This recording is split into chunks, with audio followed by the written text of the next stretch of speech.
All right, good morning, everyone. Today is Monday, February 8th, 2021. And honestly, I gotta say, I really did miss you guys because the morning crowd, like for those of you that watch the morning episodes and you comment and stuff, I really do miss the conversations we'd have because of the week off that I've had. But it was much needed rest, as I'll mention later in the afternoon's episode. But thank you guys so much for your patience. I promise never to let you guys down like that again unless my health gets to me or whatever, but it probably won't. So anyways, I'm going to pretty much be rounding up the news of the past week. So if I skip over some things, please just bear with me. But I tried to cover the most important stuff, and I tried to write things down even as I was sick just so I didn't forget. So let's get into it. So first off, scientists have been able to use spinach, like literally spinach, to send emails to farmers and things like this in case there's a bad crop or in case there's bombs in certain countries around the world from previous wars or something like this. And that's really cool. The fact that spinach can in theory talk to one another and send emails to farmers or things like this, or notifications or alerts when there's something not right or whatever, pretty damn cool. But when you think about it, a spinach, just like a tree or a plant, it's a living thing. Now, I'm no biologist, no scientist, but again, if you can harness certain things within that, the biology or the DNA of it, I guess maybe in one way or another you can make it alert you in some way, right? Now, that's not to say that the spinach, writes out an email and thinks it out and transfers it digitally. But look, at this point in time, you never know. With technology now, with quantum computation, seriously, the fact that you can transmit information via a human strand of DNA that the CIA is using to kind of get information across borders illegally and stuff like that when they're doing, their black operations. I mean, I could have a piece of DNA, a piece of information inside of the DNA of my body, and the metal detector won't pick it up, right? So it's kind of cool. It works in a lot of different ways. The next thing is that Parler's CEO was actually fired by the board of directors last week.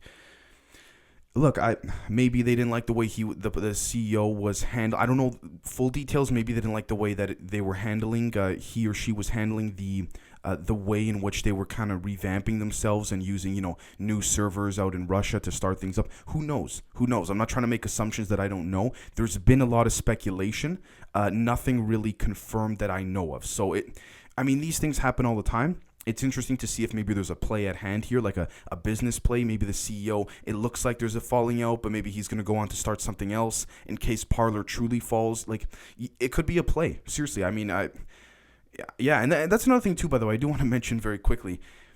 When you take a look at Sheryl Sandberg, who I think is the VP of Facebook, she's a high up executive. She downplayed the fact that Facebook played a big role in the Capitol riots, right? So if anything, why are the social media, other tech companies and certain aspects of the government calling for Parler to be removed when nothing really happened on Parler? I mean, things happened, but relative, like pre-planning of the riot, relative to, for example, what was being discussed on Facebook or Twitter about pre-planning of the riot. If anything, Facebook, Twitter, and YouTube, and I got to be careful saying this because I'm using YouTube, but you know what I mean, should actually censor themselves in terms of the far left ideologies and pre-planning.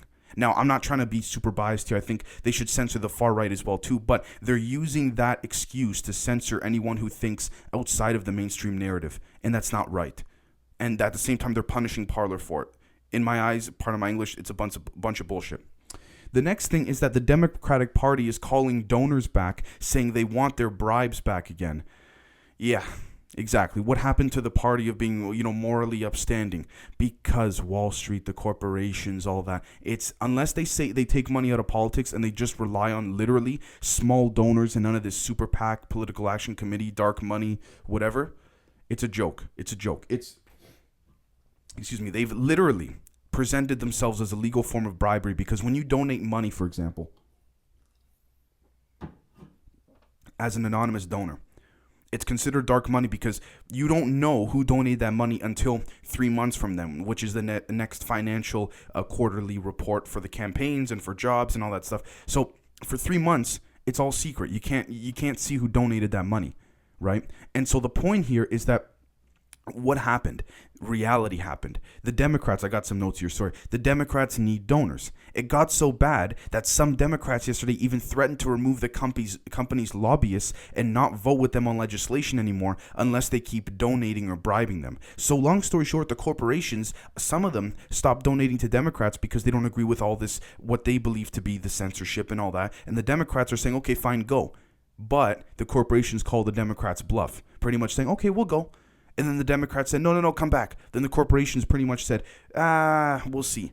Then the Democrats went, no. You know what? If you don't come back, we're gonna find a way to kick out your lobbyists that represent you. And by the way, I'm not gonna vote in any favor of any bill that you want down the road.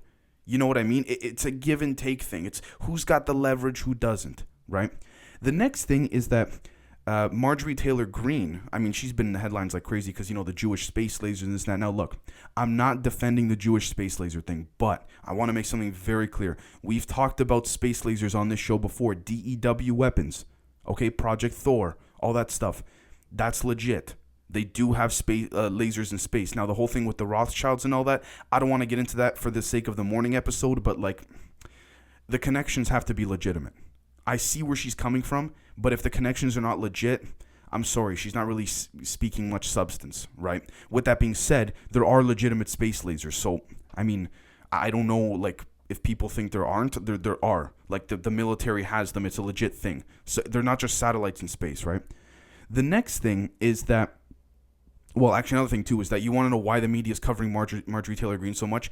It's because she's the closest thing to Trump they're going to get, and they need that for their ratings. Because, as I've said before, the media's ratings have dropped substantially, okay, since Trump left office. So what does that tell you? Certain editors-in-chiefs resigned coincidentally around the same time because they had, a 5-year period of fantastic ratings, whether it was radio, newspaper, internet shows, particularly cable, right?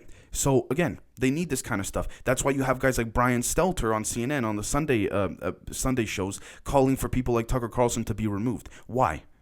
I don't understand why. If we cannot have free speech without, discussing some violence or hatred, not inciting it, but discussing it, that's not free speech.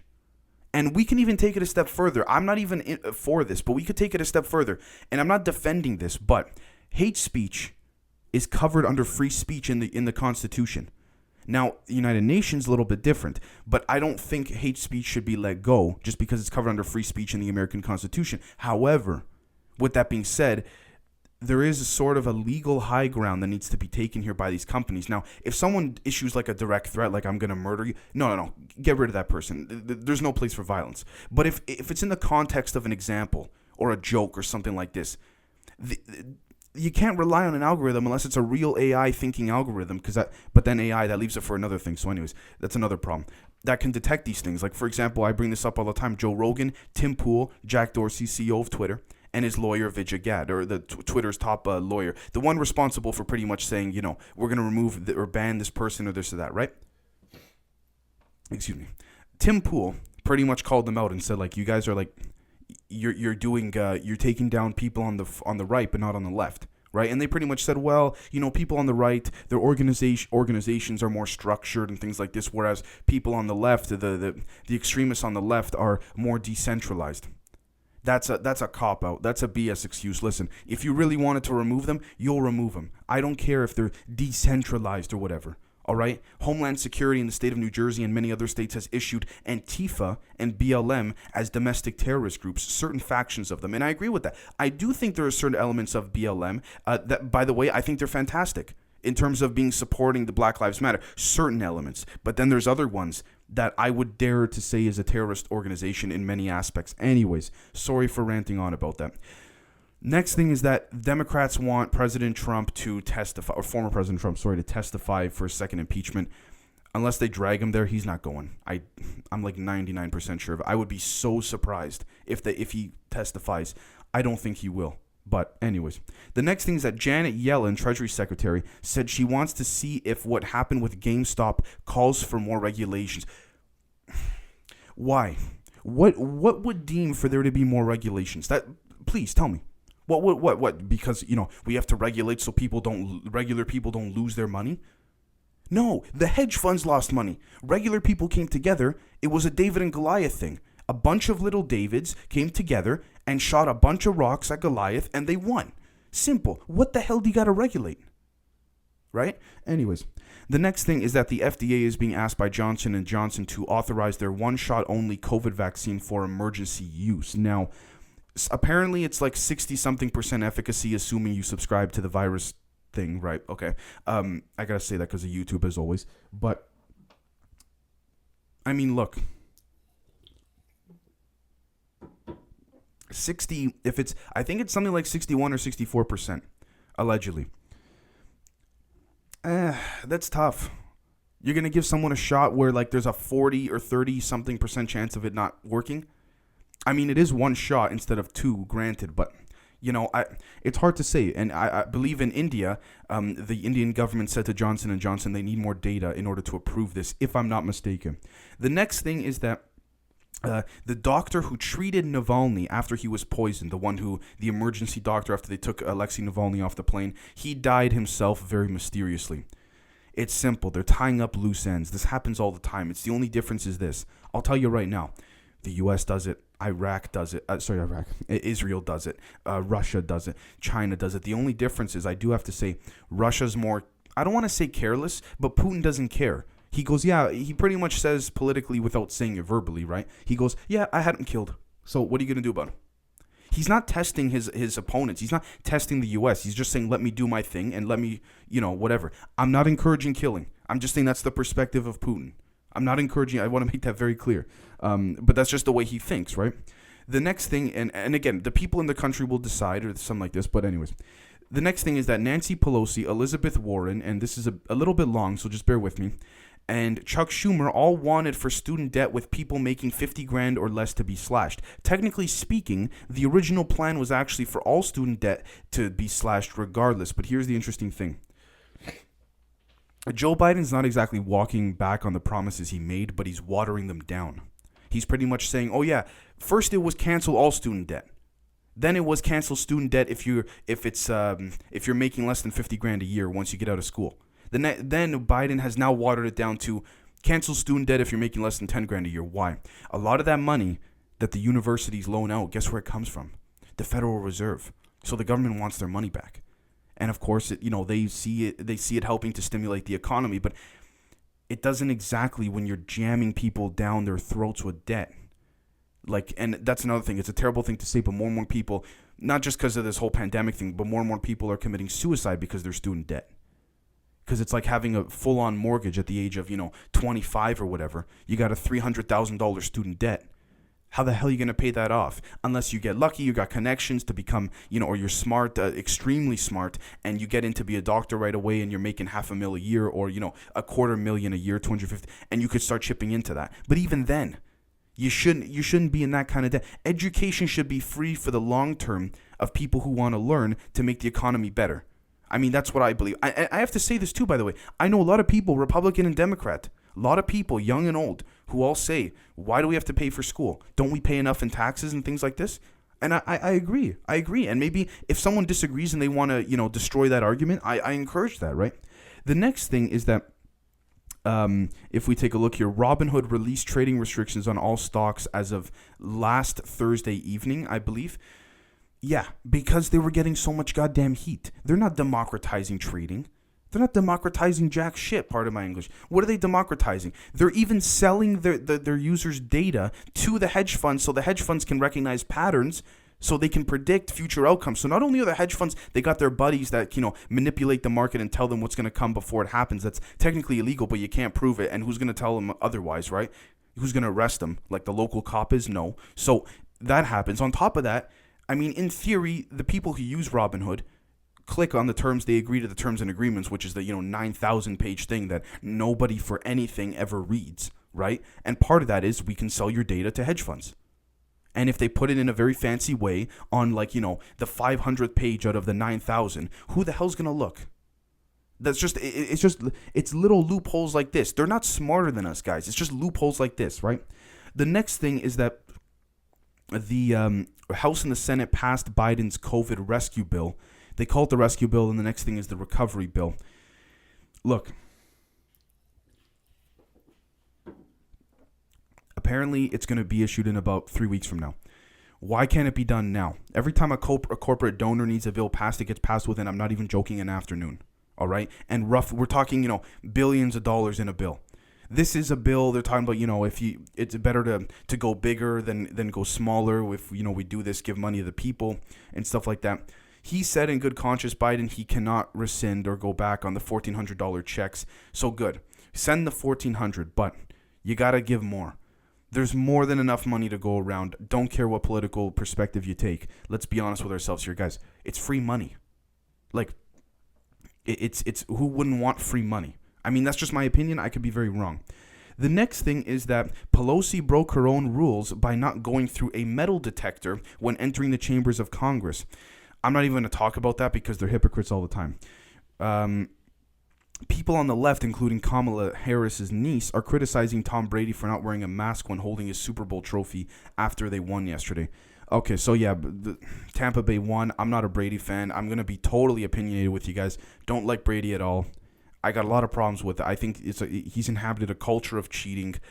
Does he have talent? Absolutely, he's got talent. I wouldn't put him as the best. I don't care what the statistics are. But anyways, that's for another conversation. You guys can DM me or whatever if you want to chat about sports. But they're saying, oh, he didn't wear the mask. Well, it's a bad example. Look, the guy, I don't like Brady, but he's an athlete. The guy just won a trophy. They wore the masks when they went on the sidelines. Let the guy celebrate. It's been a tough year it's been a tough 2020 for everybody. I know much tougher for some more than others. I know that, but look, if you were in his position, you want to hold the trophy up, you want to be wearing a mask, all the cameras and everything, you know that everyone's been checked before going into that stadium. Assuming the virus is real, because it's real, according to YouTube. So anyways, the next thing is that, an Indian Himalayan glacier disaster occurred so far. Al Jazeera has reported 18 dead and 200 missing. It's still an ongoing story, so we'll see what happens there. It's unfortunate when things like that happen. China plans to build the world's biggest dam on the sacred Tibetan river. Okay, I mean, yeah, if everyone's cool with it and there's no major disagreements. I mean, even if there are, China would probably do it anyways if they had the political leverage and power. I mean, okay, whatever. You can see China's very much about infrastructure in a lot of ways, and I mean, we can argue that, but I see what they're trying to do. They're trying to take power scattered all over the planet, and that's a scary thing, but again, in pure theory, it's allowed, so let them build the dam. You know what I mean? And you might say, Dave, what do you mean by infrastructure? Well, roads, dams, bridges, all those things that you can literally, that's now connected digitally, via the government CCTV cameras and things like that. You can, with the click of a button, you can make a bridge go up or down. You could turn a dam on or off. It's not like the old days. So that is affecting infrastructure. If you've seen the Snowden movie, you'll see that they have software implemented. All these countries are trying to, hack and then counter hack each other to get into, each other's dams, bridges, things like this, right? The next thing is that a UK teenager woke up from a coma with no knowledge of the pandemic. Yeah, this is pretty cool. Well, cool. He went into a coma before COVID happened. Before COVID came or this whole pandemic started. He then woke up and not knowing what was going on. That's interesting. It is. I mean, it's not the end of the world. You're a human. You're a smart guy. If you're a young guy, your mind is fresh and all that. You'll pick up quickly with what's going on. But imagine waking up and going, holy shit, I missed about a year and a half of this. My God, like everything's changed, right? Certainly very interesting. I mean, I do have to say there would be lots to catch up on if I were that guy, right? So there's a ton to catch up on, but anyways, the last thing is that South Africa paused the rollout of the AstraZeneca vaccine because it offers little to no effectiveness to their strain, it seems. They offer little to no protection, it says. Look, if the government doesn't approve it in the respective country, either fix your vaccine or go somewhere else. I mean, that's just business, right? And sorry, that was the second last thing. Third last thing. The second last thing is that George Shultz, Reagan's Secretary of State, who helped negotiate the end of the Cold War, died at age 100. It's a good. If he was in decent health up until when he passed away, that's a good life, man. Like that's a solid life. You know what I mean? If you're in decent shape relative to your age and what your health issues, assuming you have them. Hopefully he didn't. Probably did though when you get to that age, right? That's a pretty damn good age to pass away at, assuming you're not in pain, right? I mean that's just me. That's just my opinion. But the next thing is that Time magazine talked about how the election had to be curated and used other fancy words not to fix the election, but to say that the establishment media and the elites and all that wanted to show people how corrupt Donald Trump was, when in a lot of ways he was, but he wasn't. And that it's hard to explain, but Tim Pool, if you follow him, was talking about this like crazy. But Time magazine pretty much said in an article that the media used every legal means, money, marketing, but that's very clear, during the election to try to persuade people to not vote for Trump because they don't like the fact that he's disrupted the establishment. Now, there have been allegations of certain gerrymandering and, believe it or not, Republican voter suppression, where certain Republicans within certain places across the country were not allowed to vote and things like this. And certain instances occurred, by the way, where certain legitimate accusations of voter fraud, not enough in the amount to change the results of the election, but enough to question the legitimacy of some of it, are suddenly just being removed and censored by the tech companies, because they're all, I don't want to say it's a conspiracy, guys, but they're all in coercion with one another. Let's be honest here, right? So anyways, that's it for this morning. We'll catch you guys tomorrow morning. I know I missed a bunch of stuff, but again, like I said, I'll be catching up on everything, and that's about it. So we'll catch you guys later. Cheers.